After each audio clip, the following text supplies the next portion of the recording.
So both sides have rested, cases in chief as well as rebuttal. We are prepared for concluding argument, summary as I like to call it instead of argument. City goes first, Mr. As you know, unless they waive opening, you go next, and then the city gets to respond to anything you might have said. And so that's what we will do. Let me just indicate, I will issue a written decision and would request that the parties return either on Monday at 2 o'clock or Wednesday at 9 o'clock of next week for a presentation of the decision, as well as, and the sentence will not be lengthy. I don't think we could get it to you otherwise before then in any event, but and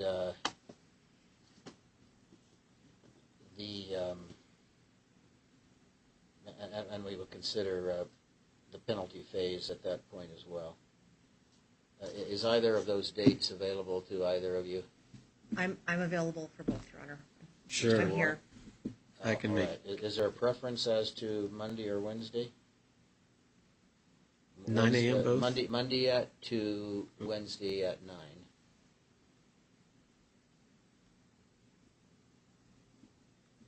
Wednesday 9. All right, Wednesday at 9 works. There will not be further notice, so let's make sure that we're present. So Wednesday at 9, Wednesday and that would at be 9 a.m. a week from this Wednesday. A week from tomorrow, yes. Okay. Can you give me that date? 'Cause That would be I have no idea where. seventh- Halloween, the 31st. No. First. Yes, it is the 31st. Yes. I can't see. It's also, is that otherwise a holiday? No, Nevada Day is Yes. observed this Friday. This Friday, yes. Okay, so that takes care of that, and let's hear concluding remarks at this point. Wait just 1 second. Is there anybody else out there? There shouldn't be. Shouldn't be, right. Okay. Ms. Rango? Your Honor, I'll submit to the court that the charge of obstructing an officer has been proven beyond a reasonable doubt. First, by way of foundation, Officer Nieberlein testified very knowledgeably with regard to the background and what goes into the setup and operation of a DUI checkpoint, which is what was happening on December 18th, 2010. There's been a lot of discussion today in its entirety with regard to the date, the location on Sparks Boulevard near Shadow Mountain Park, and Officer Nieberlein testified that where it was located, how it was set up, that it was set up properly. He was there not as a supervisor, but he was also working, had kind of a fill-in position at different times, and was checking to make sure that everything was operating correctly as far as signage and lighting, and that was his testimony. And that is by way of foundation for why officers are at that location in the numbers that they are, stopping vehicles and making contact with drivers. As Officer Nieberlein testified, the purpose is there's two purposes. First, to educate the public as to DUI, impaired driving, impaired for drugs or alcohol, and also to find those individuals. So as he described, a brief contact is made with the drivers. Every driver, unless there is some kind of backup, and then they allow for flow of traffic, as he indicated as required. So he described that fully and indicated that that's what was being complied with during this DUI checkpoint. Then specifically, when the defendant enters the checkpoint, he's contacted by Deputy Binley. And Deputy Binley, as we were able to hear in the audio that was admitted as Cities 1, was able to hear, we were able to hear Deputy Binley requesting that the defendant roll down his window in order to make the brief contact that is part of the purpose and operation of a DUI checkpoint. and you can hear clearly on the audio how the defendant does not comply. First, you hear Deputy Binley having to repeat the question without response. Then you have responses from the defendant that are no, why, stop that, and going on for quite some time.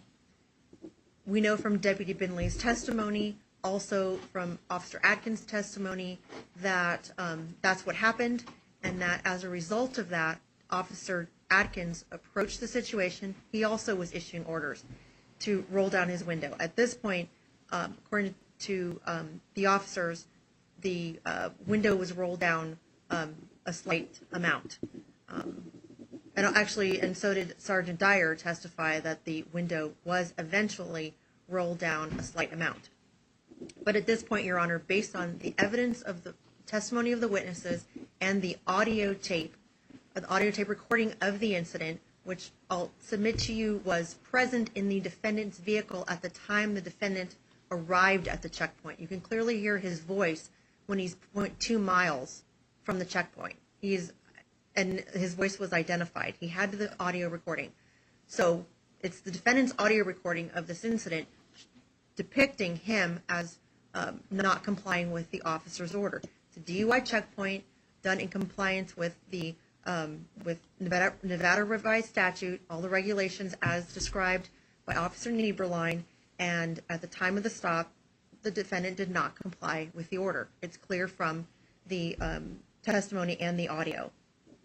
And then it proceeds from there.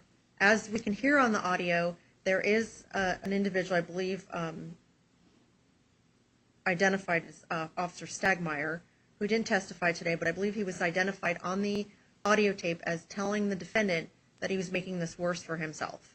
And, Your Honor, based on the information that he had the audio recording, the videos that were submitted by the defendant that he had video recordings of what was going on there, he was completely arriving at that checkpoint with everything set to go. Audio recording, video recording, and then when he gets there, he's not complying with the officer's orders.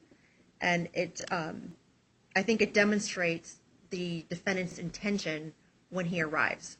And then you can hear in the audio tape how he's resisting the officer's orders by not rolling down his window, to the point of he wouldn't even identify himself by his first name.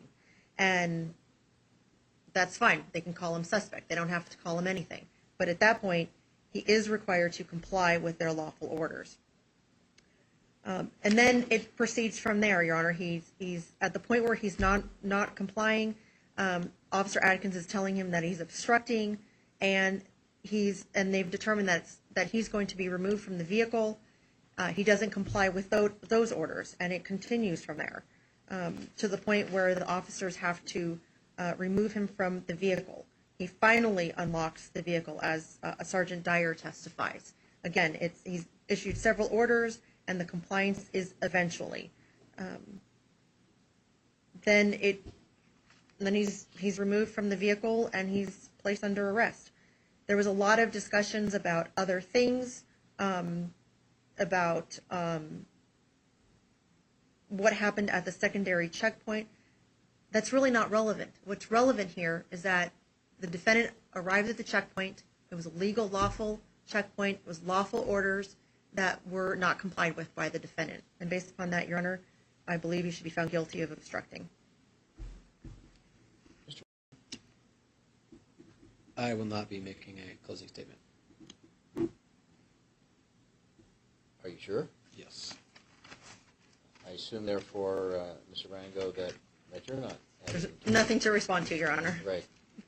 All right. I think that we will proceed as indicated. Can't believe we're finishing 5 o'clock on the dot. Thank you both for your presentations. It's been a long day, but I think it was a productive day, and maybe a cleaner presentation on both sides than originally. I just want to clarify one thing.